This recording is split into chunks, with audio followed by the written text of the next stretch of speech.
سڵاوتان لێ ببینرانی عزیز داوای لێبوون دەکەین بەهۆی دواکەوتنی میوانی بەرنامەکەمان بەرنامەی دیوی دووەمی هەواڵ لە کاتی دیاریکراوی خۆی دواکەوت مەبەستمان بوو دوایین زانیاری لەسەر ڕەوشی ناوچەی شنگار و زومار بە تایبەت پێکدانەکانی نێوان هێزەکانی پێشمەرگە و داعش بخەینە ڕوو بۆ ئێوەی بەڕێز لە بەرنامەی دیوی دووەمی هەواڵ بۆ تاوتۆکردنی ئەم بابەتە و دوایین زانیاری لەسەر ڕەوشی ئەمنی ئەو ناوچانە و دوایین ڕوبەڕوونەوەکانی نێوان پێشمەرگە و داعش میوانداری لە شاری هەولێرەوە میوانداری بەڕێز هەڵگورد حیکمەت بەڕێوەبەری گشتی ڕاگەیاندن و ڕۆشنبیری لە وەزارەتی پێشمەرگەی حکوومەتی هەرێمی کورسانمان کردووە. کاک هەڵگورد ئەم کاتت باش سەرەتا ئێستا دۆخی ناوچەی شنگال و زومار چۆنەوە لە ئێستاە پێکدان لە نێوان هێزەکانی پێشمەرگە و داعش بەردەوام بە پێی زانیاریەکانی ئێوە یاخود ڕەوشەکە بەگشتی چۆنە؟ ئەم کاتتان باش بە شێوەیەکی گشتی لە ئێستاە شەڕ و پێکدادانەکان بەردەوامە چ لە ناوچەی شنگار و هەروەهاش لە ناوچەکانی زومار. بەڵێ ئێستا ئەو ناوچانەی کە داعش دەستیان بەسەرداگرتە بوون ئێستا بە نمونە شنگال یاخود زومار ینی ناوچەی ڕوبەڕوونەوەی نێوان داعش و پێشمەرگە کوێ و تا چەند هێزەکانی پێشمەرگە لە پێشڕەویدان ئێستا؟ بەگشتی هێزەکانی پێشمەرگە لە ئێستا لە حاڵەتی هێرشبردنان لە هەردوو ناوچەکە و بە تایبەتی لە ناوچەی شنگار بە تاکید لە ناوچەی زومار پێشڕەوتێکی باش کراوە تا حدێکی باش پێشمەرگە لە پێشڕەویدایە بە هەمان شێوە لە شنگار و ناوچەکانی شەڕ و پێکدادان بەردەوامە و تا ئێستا هەڵوێستی مەیدانی یەکلایی نەبووتەوە تا قسە لەسەر دوا ئەنجامەکان و دوا هەڵوێستەکان بکرێ. بەڵێ تا چەند هاوکاری و هەماهەنگی هەیە لە نێوان هێزەکانی پێشمەرگە لەوێ هەموو هێزانی کە لەوێن هێزەکانی پێشمەرگە زێرەڤانی تا چەند لایەن وەزارەتی پێشمەرگەوە هەماهەنگیەک هەیە هەمویان یەک خراون بە تایبەت لە کات لەم کاتەیە لە کاتی ڕوبەڕووبوونەوە لەگەڵ چەکدارانی داعشدا تا چەند هێزانە لەوێ یەک فەرماندە هەیە هەمویان لەژێر سەرپەرشتی یەک فەرماندەیان چۆنە لە ئێستایەوە؟ ئێمە بە شێوەیەکی گشتی لە دوای دروستبوونی ئەو قۆناغە نوێ لە عێراق لە مانجی حوزەیرانەوە هەتا ئێستا هێزەکانی پێشمەرگە و هێزەکانی تری زێرەڤانی و هەروەها هاوشێوەکانی دابش کراون بەسەر چەند میحوەرێکی دیاریکراوە و ئەو میحوەرانە لە هەر جێگایەک فەرماندەیەکی میحوەر هەیە و فەرماندەیە ئاراستەی تەواوی هێزەکانەکەوە سەرپەرشتیانەکە و لە کۆتاییشدا لە سەروی هەرەمەکە وەزارەتی پێشمەرگە هەیە و دواتریش فەرماندەی گشتی هێزەکانی پاراستنی هەرێم فەرمان بە هەموو لایەکەکات. بەڵێ دوای کۆنتترۆلکردنی ناوچەی ڕەبیعە ئێستا و ناوچەیە کۆنتترۆل کراوەتەوە یاخود هێزەکانی پێشمەرگە هەر لە هێرشت بربردندا دەبن هەر لە پێشڕەویدا دەبن تا سەرجەم نەوچانەی کە پێشتر لە دەستیانە بۆ کۆنتترۆلی دەکەنەوە یاخود ئەم هێرشەی پێشمەرگە بەردەوام دەبێت باسی ڕەبیعەت کردوایە؟ بەڵێ بەڵێ لە ڕەبیعە هێزەکانی پێشمەرگە تەواجودیان هەیە و بارودۆخ هەتا حدێکی زۆر باش لەژێر کۆنتترۆلی هێزەکانی پێشمەرگەدا ئێستا ڕەبیعە هیچ گیر و گرفتێک. بەڵێ ڕەبیعە بەڵێ سەبارەت بە شنگال و ناوچانەی دیکە زومار ڕەبیعە لەژێر دەسەڵاتی پێشمەرگە لە هێرشبردندا دەبێت تاخود تا کۆنتترۆلی دەکاتەوە بە تەواوی؟ بە تاکیدی پێشمەرگە ڕناوەستێ هەتا بە تەواوی کۆنتترۆلی تەواوی ناوچەکە دەکاتەوە و تەواوی ئەو جێگایانەی کە لە بەردەستی دابووە بەردەستی نەکاتەوە. بەڵێ سەبارەت بە بەنداوی مووسڵ تا چەند لە ئێستا ئایا بەنداوی مووسڵ چەند هەواڵێکی جۆرا و جۆر بڵاو کرایەوە گوایە داعش دەستی بەسەر بەنداوی مووسڵدا گرت بێت ئێستا لەژێر کۆنتترۆلی پێشمەرگەدا یاخود داعش ئەوێشی کۆنتترۆل کردووە؟ هێزەکانی زێرەوانی لە ئەرکدان لە بەنداوی مووسڵ و ئێمە هاوڵاتیان دڵنیا دەکەینەوە کە ئەو جۆرە زانیاریانە هەڵێن و بە هیچ شێوەیەک دوورن لە ڕاستیەوە. بەڵێ کاکە هەڵگوت لە تۆڕی کۆمەڵاتی فەیسبوک کۆمەڵێک پرسیار هاتوون بەشێک لە پرسیارەکان زیاتر جەخت لەسەر توانای هێزەکانی پێشمەرگە دەکەنەوە کە قسەی جۆراوجۆ لەسەر ئەم بابەتە دەکرێت. پرسیارێک دەڵێ پێشمەرگە بە 120 فیشەک چی بکات بۆ چەکی مۆدێر نادەن بە پێشمەرگە بێسیلاحە لە ڕووی احتیات. پرسیاری بەڕێزێکە باس لە توانای هێزەکانی پێشمەرگەکە لە ڕووی چەک و تەقەمەنی و ئەمڕۆژ باس لەوە کرا کە چەک و تەقەمەنی قورس و نوێ هاتووە و تەسلیمی پێشمەرگە کراوە تا چەند لە ڕووی تواناوە پێشمەرگە و توانایی هەیە کە بتوانێت و ناوچانەی کە ئێستا پێکادان هەیە لە نێوانیاندا لەگەڵ داعش کۆنتترۆل بکاتەوە. بە تاکیدی قۆناغی ئێستای ڕوبەڕووبوونەوەکانی هێزی پێشمەرگە لەگەڵ هێزەکانی داعشە جیاوازە لە تەواوی ئەو شەڕ و پێکدادانانەی کە لە ڕابردوو لەلایەن هێزی پێشمەرگەوە لەگەڵ دوژمنانی میلەتی ئێمە ئەنجام دراوە. ئێمە نایشارینەوە ڕاستێکە ئەویشەوەیە لەوانەیە ئێمە لە بۆ ئەو قۆناغە نوێیە ئامادەکاری پێویستمان نەکردبێ لە کاتی خۆیان، بەڵکو فەشەلی سوپای عێراقی ئێمەی پەرچێش کرد بۆ ئەوەی کە بچین جێگەکانیان بگرینەوە. ئەمە بۆ خۆی لەوانەیە نەوعەنما دڵنیایی نەدابێتە ئێمە لەسەر ئاستی تامینکردنی تەواوی پێداویستەکانی هێزی پێشمەرگە، بەڵام ئەمەش دلیلی ئەوە نییە کە لە ڕاستیا پێشمەرگە هیچ شتێکی نییەوە هیچی بۆ دابین دەکراوە. بە پێچەوانەوە پێشمەرگە چەک و تفاقێکی زۆر باشی هەیە و هێزێکی پشتیوانی زۆر بەرچاوی هەیە و بە هەمان شێوە ئامادەکاریەکی باش کراوە و لە ئێستاشا لەلایەن قیادەی سیاسیەوە هەموو لایەک ئاگادارین کە هەوڵی زۆر بەرچاوەیە بۆ دابینکردنی چەک و پێداویستیەکانی تایبەت بە پێشمەرگە و بۆی بتوانێت ڕوبەڕووی ئەم قۆناغە سیاسی و سەربازیە بێتەوە لە هەرێمی کوردستان و عێراقا. ئەو چەکانی کە تازە هێنراون وەک باس کرا گەشتونەتە دەست هێزەکانی پێشمەرگە بەتایبەت لە ناوچی شنگال. نسبەت بەو چەکانەی کە باس کراوە ئەوەی کە ئێمە بە شێوەیەکی ڕەسمی ئەو چەکانە نەگەشتوتە دەستی ئێمە، ئەوەی کە ئێمە شوێ بیسەبین وەکو هەر هاوڵاتێکی کە لە میدیاکان تەبیعی ئەمەش نابێتە لە ڕاستیە نابێت سەرچاوە. ئێمە وەکو لایانی معنی بۆ خۆمان چاوەڕوانیمان هەیە لە گەیشتنی چەکی پێویست لەسەر ڕۆشنایی وتەکانی بەڕێز جەنابی سەرۆکی هەرێم کە لە چەند ڕۆژی ڕابردووی ئاماژەی پێکرد. ئێمە لە سۆنگەی باوەڕبوونمان بە وتەکانی بەڕێزیان چاوەڕوانیمان هەیە و بە تاکیدیش دڵنیاین لەوەی کە چەک ئەکاتە دەستمان لە ئێستایان یان لە ئایندەیە. بەڵێ سەبارەت بە هێزی پشتیوانی لە ئێستاە چوونەتە ئەوێ ینی بۆ پشتیوانی هێزی پێشمەرگە هێزی پشتیوانی نێرانێتە ئەوێ بەتایبەت لە ناوچەی شنگال کە بەشێکی زۆری کوردانی ئێزیدین وەک ئەمڕۆژ لە دەستگاکانی ڕاگەاندن و بڵاو کراوە داعش ڕەشەی زۆر هەڕشێکی توندی لەسەر کوردانی ئێزیدی دروست کردووە وای لێ کردووە کە بەشێکی زۆری دانیشتوانی شنگال ئەو قەزایە جێبێڵن یاخۆ بڵێن شارۆچکەکە جێبهێڵن.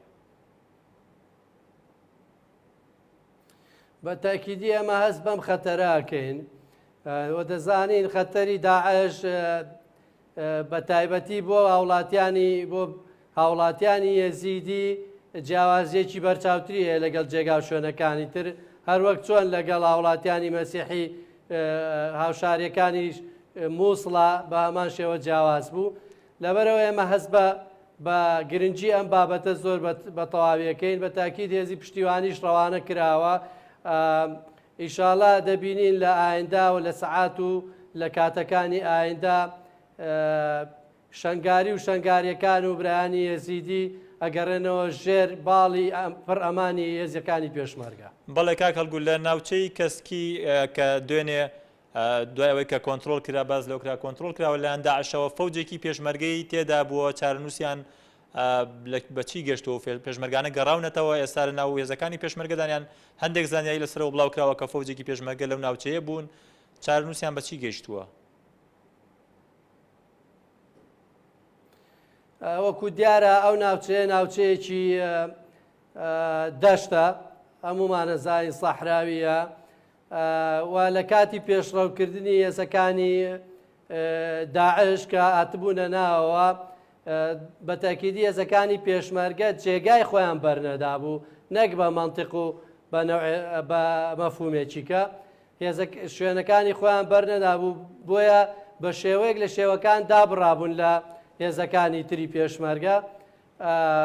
و بە شێوەیەکی گشتی ئەم هێزانە توانیان ئیدارەی ئوموری خۆیان بکەن هەتاکو ڕۆژ بوویەوە و هێزەکان گەڕاونەتەوە تا حدێکی باش توانیانە خۆیان دەرباز بکەن و بگەنەوە هێزەکانی تری پێشمەرگە و بە تاکیدی لە ئەنجامی چۆڵکردنی سەربازگەی کەسکە هێزەکانی داعش تووشی خەسارەتێکی زۆر بەرچاو بوون بە تایبەتی دوایەوەی کە فڕۆکەکانی دیفاعی عێراقی بۆمبارانیان کردن. بەڵێ سەبارەت بە باس لە فڕۆکانی عێراق کرد ئەمڕۆک بڵاو کراوەتەوە هەرێم و بەغدا لەسەر ڕێکەوتون لەسەر ڕوبەڕوونەوەی چەکدارانی داعش ئێستا هەمانگی هەیە لە نێوان ئێوە وەکو وەزارەتی پێشمەرگە لەگەڵ بەتایبەت هێزی ئاسمانی عێراقی بۆ هەمانگیەک هەیە ڕێکەوتنێک هەیە بۆ ڕوبەڕوونەوەی چەکدارانی داعش بەتایبەت لەو ناوچەیە؟ پێویستە جیاوازیەک بکرێت لە مابینی جۆری ئەو هەماهەنگیە لەسەر ئاستی حکوومەتی هەرێمی کوردستانە و حکوومەتی ناوەندە یانش لەسەر ئاستی وەزارەتی پێشمەرگە و وەزارەتی دیفاعە. نیسبەت بە وەزارەتی دیفاع و وەزارەتی پێشمەرگە تا ئێستا هیچ جۆرە ڕێکەوتنێک نییە بۆ جۆری هەماهەنگیەکان چ هەماهەنگی زەمینی بێ و چ ئاسمانیش بێ. ئەمە مەترسی نییە بەتایبەت ئەو ناوچانەی کە داعش و پێشمەرگی تێدایە ڕەنگە ینی چەند سەد مەترێک لە نێوانیاندا هەبێ بەتایبەت کە فڕۆکە ئاسمانێک فڕۆکەکانی هێزی ئاسمانی عێراق فڕۆکە جەنگیەکان هەندێک بارەگای داعش بردومان دەکەن پێدوانیە مەترسی دروست بکە ئەگەر هەمانگیەک نەبێ لە نێوان وەزارەتی بەرگری عێراق و هێزەکانی پێشمەرگەدا پێویست نییە شتێکی لەو بابەتە هەبێت؟ بەڵێ بە تاکید ئەم حاڵەتە هەر بەرجەستە بووە لە ڕۆژانی ڕابردووتر چەند جارێک فڕۆکەکان بە شێوەیەکی نەشارەزایی هێزەکانی پێشمەرگەیەشان بردومان کردووە و ئێمە بەداخەوە کۆمەڵە بریندارێکیشمان هەیە لە ئەنجامی ئەو هەوڵانەی فڕۆکەکانی سوپای عێراقی بە تاکید ئەمە زیانتان نەکردەوە بۆ ئەمە دووبارە نەبێتەوە داوی لەم شێوێ دووبارە نەبێتەوە هەمانگیەک هەبێ بەتایبەت بۆ هێزەکانی پێشمەرگە. بەداخەوە خۆی هەر لە سەرەتای با بڵێن دروستبوونی ئەم قۆناغە نوێیە هەوڵەکان چڕکراونەتەوە بەردەوام بوون لەگەڵ وەزارەتی دیفاعی عێراقی و چەندین فەرماندەی هێزەکانی سوپای عێراقیش لێرە بوون کە لە هەولێر و لە هەرێمەوە بەڕێکرانەوە دوای تووشی ئەو دوایەوەی کە تووشی ئەو فەشەلە بوون لە مووسڵ بەڵام هەتا ئێستا لە ڕاستیا وەزارەتی دیفاعی عێراقی ئیقدامێکی لەو مەجالەدانە کردووە و هیچ هەنگاوێکی نەناوە و ناتۆتە پێشەوە. بەڵێ ئەم هێرشانەی داعش بۆ ئەو ناوچە کوردنشینانەی کە ئێستا هەندێکی لێ کۆنتترۆل کردن و پێشمەرگەش هەندێکی کۆنتترۆل کردوێتەوە بە هاوکاری عشیرەتەکانی ئەو ناوچەیە بۆ بەتایبەت عشیرەتە عەرەبەکان وەک هەندێک زانیاری باس لەوە دەکەن وەکو ئەو ناوچانەی دیکەش کە ناوچە سونە نشینەکانی عێراق کۆنتترۆل کراوە تا چەند ئێوە زانیاریتان هەیە لەوەی کە ئەو عشیرەتانی لەوێن عشیرەتە عەرەبەکان هاوکاریان کردبن شتی لەو جۆرە هەیە؟ بەداخەوە هەستکردنی سونە بەو غیابەی کە هەیە لە ناو دەسەڵاتی عێراقیە و بێئومێدی سونە لە ساڵانی ڕابردوو لەو دەسەڵاتێک کە لە عێراقەیە و نەتوانینی حکوومەتی عێراقی بۆ دروستکردنی پردێکی متمانەی سونەکان و وابەستەکردیان بە دەسەڵاتی ئێستای عێراقیەوە کارێکی وای کردووە ئەهلی سونە لە عێراق خۆیان یان ئەجنداکەیان یا خواستەکانیان لە هەوڵەکانی تیرۆریستانی داعشا دەبیننەوە بۆیە کاتێک کە داعشەکان دەبینن جێگا و شوێن و شار و شارۆچکە و گوندێکیان لە دەستی هێزەکانی سوپای عێراق دەردێنن پێیان وایە ڕزگار کراوە یانیش بە شێوەیەکی کە ئێمە هەمومان متەبعین کە قیاداتی سونە بە ناوی شۆڕش ناوزە دەکەن لە تەواوی عێراق بۆیە بۆ خۆی هەر ناوهێنانی ئەم حرەکەیە بە شۆڕش بۆ خۆی شەرعێتدانە بە بەو جۆری مامەڵەکردنەی کە داعشەیکە ئەگەرچی تێبینیشان هەیە لەلایەن قیادات و ڕۆسای عەشایری سوننەوە تێبینیان لەسەر ئەدای داعشەیە بەڵام بۆ خۆی ناوزەتکردنی ئەم حرەکەیە بە شۆڕش لە ڕاستیە گەواهیە بۆ ئەوەی کە یانیش ناساندنی ڕاستیەکانە کە ئەویش ئەوەیە ئەوان بە شێوەیەک لە شێوەکان لە پشتی ئەم حرەکەیەوەن. بەڵێ پرسیارێکی دیکە کاک هەڵگو دەڵێ دەپرسێ شەڕی شیعە و سوننە کورد دەبوو هەقی شەڕی نەبووایە لەگەڵ داعش پێتان وایە کە چاوەڕێوەتان نەدەکرد کە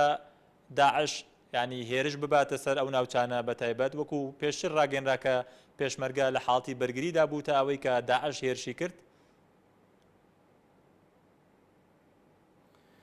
بە تاکیدی ئێمە لە سات و کاتی یەکەمەوە ڕامان گەیاندووە کە هەڵوێستی یارێم و هەڵوێستی پێشمەرگا هەڵوێستێکی بەرگریکارانەیە لە تەواوی ئەو ناوچانەی کە کوردستانین و لە دەرەوەی ئیدارەی هەرێم بوون و دوای ئەو قۆناغە نوێیە توانراوە هێزی پێشمەرگەی ببرێتێ هەڵوێستێکی بەرگریکارانە بووە بەڵام ئەوەی کە بینیمان لە چەند ڕۆژی ڕابردووە هەوڵەکانی داعش و چڕکردنەوەی بە تایبەتی لە تەواوی سنووری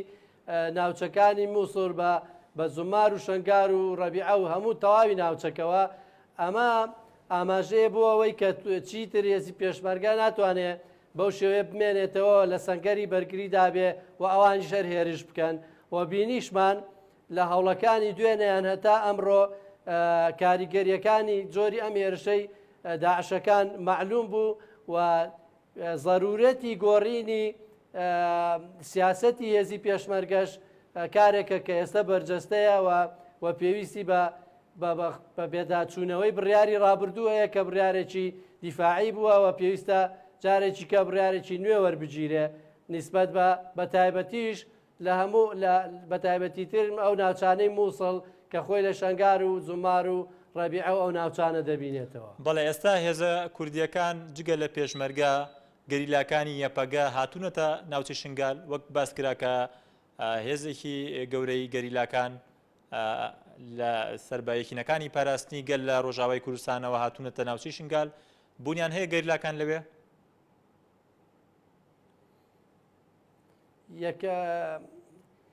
یەپەگە با بڵێن بە شێوەیەکی بەردەوام لە تەواوی ئەو شوریتە حدودیەی نێوان هەرێمی کوردستان و ڕۆژاوای کوردستاندا هەیە و تەواجودیان هەیە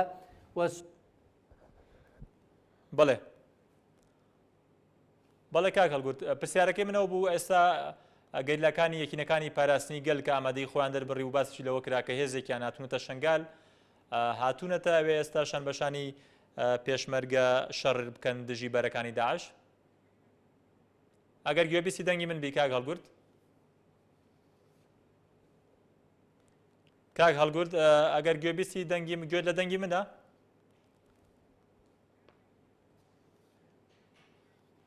بەڵێ دیارە گوێ لە دەنگی من نییە بۆی هەڵەیەکی تەکنیکیەوە پێم وابێ بەڕێزان کاتی بەرنامەکەشمان کۆتایی هات سوپاس بۆ بەڕێز هەڵگورت حیکمەت بەڕێوەبەری گشتی ڕاگەیاندن و ڕۆشنبیری لە وەزارەتی پێشمەرگەی حکوومەتی هەرێمی کوردستان کە دوایین زانیاری لەسەر ڕەوشی